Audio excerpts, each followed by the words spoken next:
जीतने के तुरंत बाद मोहम्मद बिन कासिम ने लगातार सिंध के प्रांत में 3 दिन तक कत्लेआम किया। कई हिंदू मंदिरों को तोड़कर वहां पे मस्जिदें बना दी गई।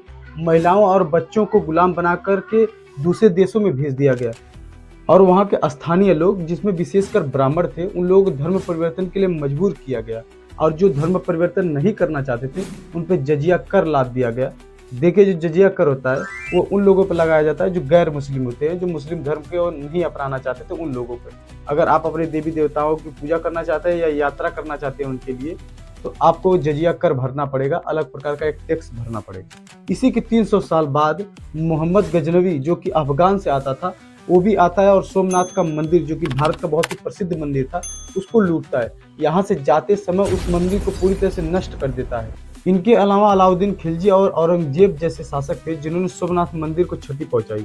सोमनाथ मंदिर को तोड़ने का सबसे बड़ा कारण होता था कि वहां पर 1000 ब्राह्मण एक साथ पूजा करते थे और यह भारतीय संस्कृति का सबसे बड़ा प्रतीक और आस्था का केंद्र माना जाता था। लेकिन ये सभी कारण अभी भी पर्याप्त नहीं थे कि हिंदू और मुस्लिम एक दूसरे से कट्टरता से नफरत करने लगे।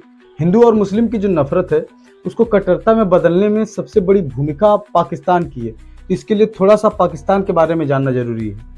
1933 में चौधरी रहमत अली नाम का एक स्टूडेंट था जो कि लॉ की पढ़ाई करता था कैम्ब्रिज यूनिवर्सिटी में। उसने सबसे पहले 2 राष्ट्र की मांग की, जिसमें एक राष्ट्र मुस्लिमों के लिए होना चाहिए भारत से अलग, और उसका नाम पाकिस्तान रखा, जिसमें पी से पंजाब, ए से अफगान, के से कश्मीर, एस से सिंधी और तान से बलूचिस्तान को मिलाकर एक अलग देश की मांग की जो कि एक मुस्लिम देश होगा। और उसी के 7 साल बाद मोहम्मद अली जिन्ना 23 मार्च 1940 को मिंटो पार्क लाहौर अधिवेशन के दौरान मुस्लिम लीग में ये प्रस्ताव रखते हैं कि पाकिस्तान एक देश होना चाहिए जो कि सिर्फ मुस्लिमों के लिए होगा। लेकिन जो रहमत अली चौधरी ने पाकिस्तान मांगा था और मोहम्मद अली जिन्ना ने पाकिस्तान मांगा था, उसमें जमीन आसमान का फर्क। क्योंकि जो रहमत अली चौधरी ने पाकिस्तान मांगा वो था भारत का पश्चिमी हिस्सा, लेकिन आज आप जो देखते हैं बांग्लादेश, उसको मोहम्मद अली जिन्ना ने बोला कि वो भी पाकिस्तान का हिस्सा होगा, क्योंकि यहाँ पे ज्यादातर पॉपुलेशन मुसलमान पॉपुलेशन है।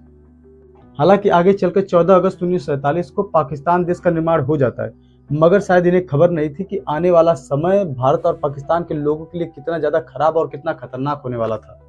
हिंदू और मुस्लिम एक दूसरे के दुश्मन हो जाने वाले थे, क्योंकि रेड क्लिफ लाइन खींचकर भारत और पाकिस्तान का जो बंटवारा किया गया था वो बहुत ही जल्दबाजी में किया गया था। अंग्रेजों के पास कोई प्रॉपर प्लानिंग नहीं थी। अंग्रेजों ने भारत और पाकिस्तान को बांटने के लिए सिर्फ 5 हफ्तों का समय लिया, जबकि हमारे देश का संविधान 2 वर्ष 11 माह 18 दिन लगभग 3 वर्षों में बना।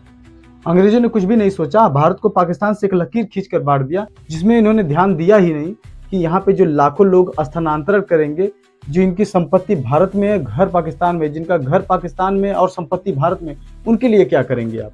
जब लाखों लोगों का स्थानांतरण सिर्फ कुछ चंद समय में होने लगा तो यहाँ पे दंगा भड़क गया और फिर हिंसा का एक विकराल रूप देखने के लिए मिलता है। और इतनी बड़ी हिंसा भड़कती है जिसमें अगर हिंदू के इलाके में कोई मुस्लिम रहता था उसको काट दिया जाता था, अगर मुस्लिम के इलाके में कोई हिंदू था उसको काट दिया जाता था।